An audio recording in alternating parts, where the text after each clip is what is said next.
Okay, P is a book wholesaler.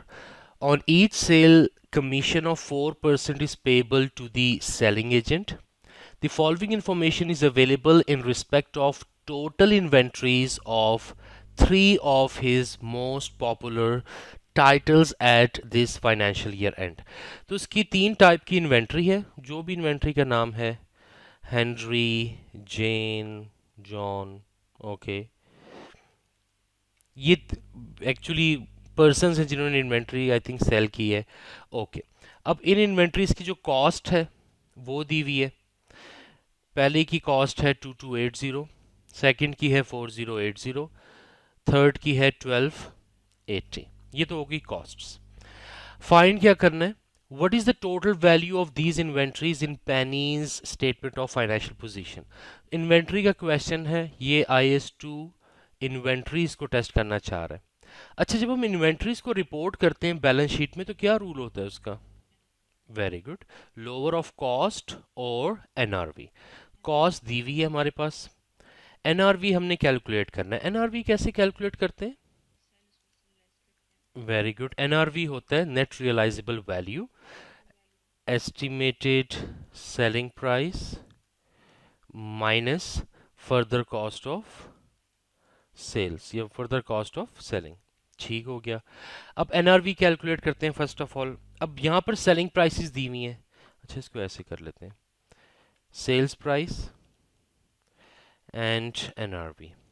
Okay, sales price हर unit की दी हुई है 2900, 4000, 1300.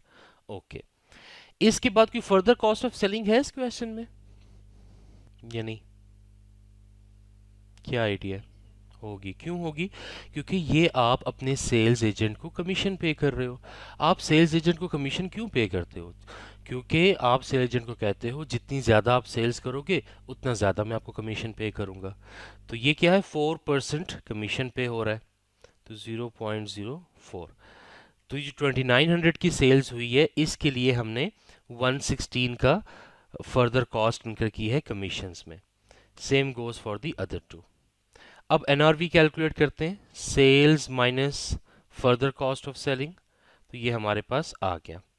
अब रिपोर्ट किस पे करेंगे इन्वेंट्री को, लोअर ऑफ कॉस्ट या NRV? तो जो फर्स्ट आइटम है इसमें कौन सा लोअर है? Cost. Second item cost lower है. NRV देखो कितनी, NRV 3840 है, कॉस्ट है 4080, तो NRV एग्री. और थर्ड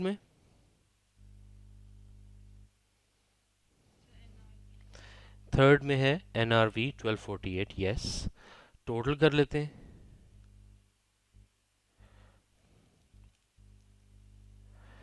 तो ये हमारी इन्वेंट्री की टोटल वैल्यू आ गई 7368. यही आंसर है. व्हाट्सएप में खोल लो आप अपने साथ.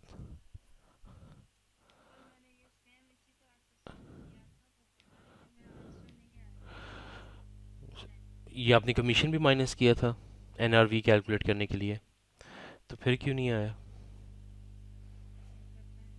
ओके, अब आ गया. ओके, आपने शायद इसमें ना कोई माइनस वगैरह में या प्लस करने में शायद मिस्टेक कर दी हो. हाँ जी, यही आंसर है 7368. ठीक हो गया. ओके, नेक्स्ट चलते हैं. इसमें कोई क्वेश्चन? नेक्स्ट है sales including sales tax 109250, purchases net of sales tax 64000. Sales tax is charged at a flat rate of 15%. Evaco sales tax account showed an opening credit balance of 4540 at the beginning of the month. ये sales tax का opening balance है. And a closing debit balance of 27. Opening भी दिया हुआ है, closing भी दिया हुआ है, sales का tax भी बताया हुआ है, purchase का भी बताया हुआ है. What was the total sales tax paid to regulatory authorities during the month of मार्च 2003? हमने कैश में कितना सेल्स टैक्स पे किया है पूरे साल में? एग्री. पहले तो हम कैलकुलेट करते हैं सेल्स का सेल्स टैक्स। सेल्स होगी, उसमें से टैक्स माइनस होगा, इसको हम लिख लेते हैं ऐसे, उसमें से टैक्स सेल्स टैक्स माइनस होगा, फिर हमारे पास आएगी नेट सेल्स। एग्री? सेल्स दी हुई है 109250, इसमें सेल्स टैक्स ऑलरेडी एडेड है या नहीं? इंक्लूडेड है। तो मतलब जो ये नेट सेल्स हम कैलकुलेट करेंगे, ये फिगर अगर हमारे पास होता तो डायरेक्ट हम उसका 15% ले लेते। ठीक है, नेट सेल्स का 15% लो, आपके पास टैक्स आ जाएगा। अब इस अमाउंट का अगर आप 15% डायरेक्टली लोगे तो वो वर्किंग गलत होगी, तो वो वेटेज वाली वर्किंग करनी होगी यहाँ पे। तो पहले तो आप मुझे बताओ कि टैक्स कितना है, कैलकुलेट करके बताओ। 14250 चेक कर लेते। अ,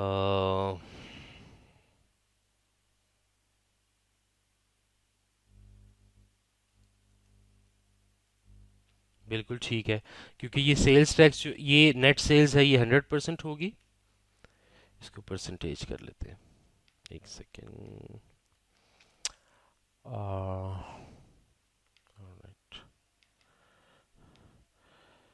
ओके, नेट सेल्स हमारी 100% है, 15% उसमें सेल्स टैक्स ऐड होगा, तो टोटल हमारे पास आ जाएगा 115। इसको आप ऐसे भी चेक कर सकते हो कि यहाँ पर नेट सेल्स कैलकुलेट करो, सेल्स माइनस टैक्स, ये आ गया 95,000। इस 95,000 का अब आप 15% लो तो वही अमाउंट आना चाहिए, सो 14250। तो ये वर्किंग बिल्कुल ठीक है। Agree with this? अब ये क्या होता है, ये जो टैक्स हम अपनी सेल्स पे कलेक्ट करते हैं, ये लाइबिलिटी होता है या एसेट होता है हमारे लिए?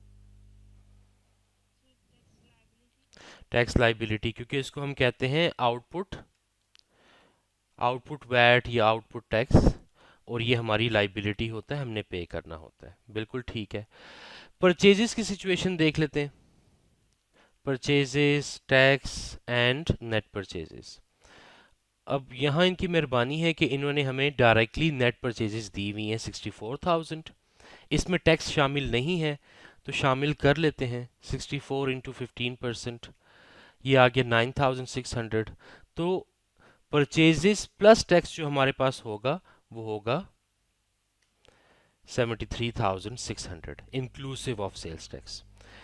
और ये क्या है बेसिकली, अगर वो आउटपुट वैट है सेल्स पे, तो ये हमारा इनपुट वैट होगा, जो कि हमारा रिकवरेबल होता है, ये हमारा एसेट होता है, ये हमने वापस लेना होता है टैक्स डिपार्टमेंट से। Agree with this? ओके, अब देखते हैं जरा सी थोड़ी सी वर्किंग वैट की। ओपनिंग बैलेंस दिया हुआ है हमारे पास, साल के शुरू में हमारे पास ओपनिंग बैलेंस था कितना, 4540, ये हमारे पास ओपनिंग बैलेंस था। इसके बाद हमने फर्दर कितना किया, आउटपुट वैट हमारे पास आया जो हमारी लाइबिलिटी थी, कितना पे करना है, ये हमने 14250, और उसके बाद परचेजेस से हमने वापस लेना है, जो परचेजेस पे हमने वैट इनकर किया है वो हमने टैक्स डिपार्टमेंट से वापस लेना है, तो -6000 कर लेते हैं इनपुट वैट, -9600। यहां तक क्लियर है? ओके, अब आते हैं क्लोजिंग बैलेंस की तरफ, वो भी हमें उन्होंने दिया हुआ है ऑलरेडी। क्लोजिंग बैलेंस कितना है, क्लोजिंग बैलेंस के बारे में यहां पे कह रहा है, and a closing debit balance of 2720 at the end of the month, right? सारी ट्रिक जो है ना उस क्वेश्चन की सिर्फ इस सेंटेंस में है। इस सेंटेंस में कहानी क्या चल रही है मैं आपको थोड़ा सा इसको समझाता हूँ। मर्ज, ये हमारा हो गया सेल्स टैक्स अकाउंट या वैट अकाउंट।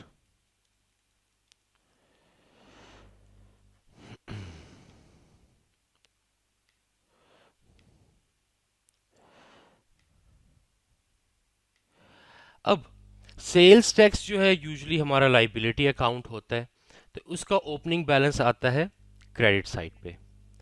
बिल्कुल। और फॉर एग्जाम्पल कोई भी अमाउंट है, फॉर एग्जाम्पल $10 का, मैं इस क्वेश्चन से सॉल्व नहीं कर रहा, मैं आपको सिर्फ एग्जाम्पल दे रहा हूँ। ये है $10 और साल के एंड पे हमने डिसाइड किया कि हमारा क्लोजिंग बैलेंस होगा फॉर एग्जाम्पल $8। ठीक है, अब ये क्लोजिंग बैलेंस जो है $8 का, ये डेबिट बैलेंस है क्रेडिट बैलेंस है? ये क्रेडिट बैलेंस है। बेशक ये आ तो डेबिट साइड पे रहा है, बट ये क्लोजिंग बैलेंस है।